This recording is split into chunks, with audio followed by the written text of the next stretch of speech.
Dari Demokrat, silakan. Pada prinsipnya sebetulnya Pak Menteri, kami pun ingin memberikan tepuk tangan. Bukan hanya orang PBB, kalau orang luar negeri saja bisa memberi tepuk tangan, kenapa kita tidak? Tetapi memang kenyataannya kami tidak bisa memberikan tepuk tangan itu untuk saat ini. Ya, karena memang kenyataannya yang terjadi di Indonesia itu sangat berbeda dengan apa yang Pak Menteri paparkan di PBB sana. Orang luar negeri mungkin tepuk tangan karena mereka merasa hebat ya. Tapi tidak bagi kami, khususnya anggota DPR RI. Apalagi kami ini yang turun ke bawah, kami lihat air mata rakyat masih hari ini masih ada, Pak. Anda boleh bangga ditepuk tangan di PBB, tapi bagi kami tidak. Kami tidak bangga sama sekali. Karena apa? Masih banyak contoh persoalan di dunia pendidikan masih saat ini masih sangat banyak. Ya, kalau kita mau paparan satu-satu makan waktu sampai malam, Pak Menteri. Contoh saja hari ini kita dipaparkan lagi dengan laporan-laporan ada penyesuaian program, penyesuaian anggaran. Seakan-akan kementerian ini tidak punya prinsip. Pada saat kami melakukan rapat panja, konsinyering, semua program sudah Anda paparkan dengan data-data, dengan dana-dana, dengan biaya-biaya. Tapi kenapa sekarang berubah lagi? Kegiatan-kegiatannya dirubah-rubah dengan anggaran yang berbeda-beda, dengan alasan. Bahkan kalau tadi saya hitung, Pak Menteri itu di pendidikan tinggi, coba dihitung baik-baik. Itu ada selisih lagi, saya tidak tahu apa saya yang salah hitung, Pak. Tapi saya sudah berulang kali hitung. Ada selisih sekitar 7 miliar. Apa 7 triliun ini? Saya bingung ini jadinya. Ada 34 triliun, berarti 7 triliun. Saya sampai tanya teman-teman, ini bagaimana nih? Memang saya akui, mungkin menteri kita ini terlalu pintar. Tetapi kita juga tidak bisa dibodoh-bodohi amat, Pak. Karena kalau kami bodoh, pasti kami tidak mungkin dipilih rakyat. Itu sudah pasti. Karena kami itu berbicara dengan data yang ada. Program ada, anggaran ada, dirasakan oleh rakyat atau tidak.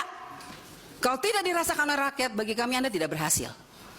Orang luar negeri boleh tepuk tangan karena mereka tidak tahu apa-apa. Tapi kita yang di negeri ini, kita yang tahu. Kita yang rasa. Banyak sekali persoalan. Tadi sudah diangkat oleh beberapa teman saya mengenai persoalan P3K.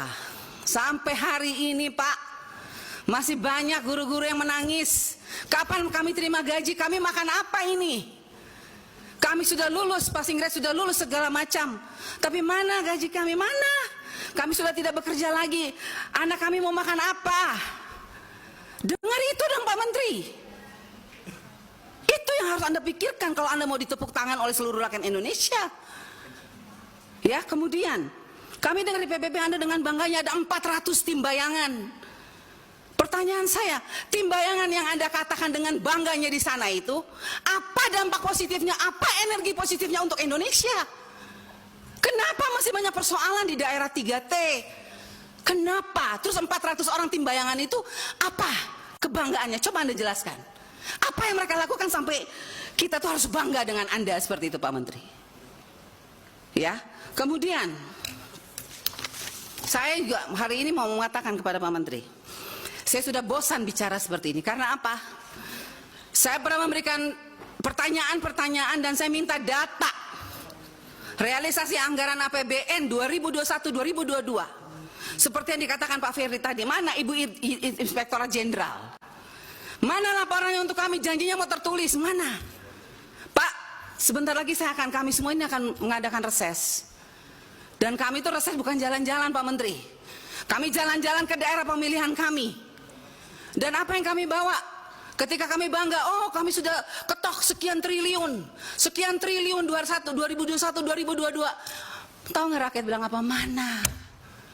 Jadi saya minta dengan tegas hari ini, Pak Menteri, tolong data realisasi APBN yang kita pernah minta itu diberikan. Semua program kerja, termasuk dana transfer ke daerah, saya rasa itu tidak perlu ditutup juga oleh kami anggota Dewan. Karena setelah kami setujui baru dana transfer itu ditransfer. Terus kenapa kami tidak diberi datanya? Supaya kami juga bisa lihat pemerintah daerah kami itu menggunakan APBN itu dengan bertanggung jawab atau tidak. Itu yang kedua. Dana-dana pendidikan, dana BOS, BOP, PAUD. Banyak anak-anak PAUD yang ketika saya turun di bawah, orang guru-gurunya, ibu kami tuh nggak dapat apa-apa Bu Anita, kami hanya capek. Lah, kok di laporannya sekian banyak dananya ya? Jadi saya minta Pak tolong diberikan penjelasan.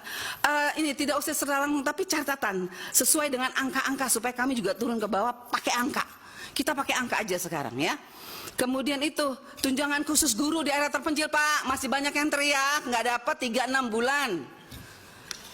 Ini kita mau marah atau kita mau kasihan, kita jadi bingung karena kami itu selalu gimana ya, ketika kami datang kami hanya melihat air mata guru-guru, kami juga jadi menangis jadinya. Ya, dan sakit hati kami ketika Anda dengan bangganya di PBB mengatakan ada 400 timbayangan. Kalau 400 timbayangan itu hanya mengacaukan anggarannya PBB, APBN ya, ngapain Anda bangga dengan itu Pak Menteri? Yang berikut, tunjangan profesi guru tolong diperhatikan Pak Menteri. Daratan Sumba, Daratan Timur masih banyak persoalan. Ya, terus PIP, kembali lagi, KIP, pertanyaan saya. Tahu nggak Pak Menteri, kira-kira berapa lagi anak miskin yang belum dapat PIP? Ya, tahu nggak Pak Menteri? Kira-kira berapa banyak lagi anak mahasiswa miskin yang belum dapat KIP? Pak Menteri tahu nggak? Jangan Anda bangga tapi Anda tidak tahu data real di bawah. Anggaran banyak, siapa yang sudah dapat, siapa yang belum dapat. Kenyataannya masih banyak masyarakat miskin, anaknya tidak bisa dapat PIP. Banyak mahasiswa miskin yang sampai saat ini menangis, tidak dapat KIP kuliah. Lah terus program ini untuk siapa? Kan untuk mereka miskin. Seharusnya setambah tahun, semakin banyak program yang diberikan, harusnya anak-anak yang miskin semakin banyak dong yang menjadi mahasiswa, yang menjadi sarjana. Ini masih banyak kok yang tidak bisa jadi sarjana karena tidak bisa merasakan KIP kuliah ini dengan segala macam aturan.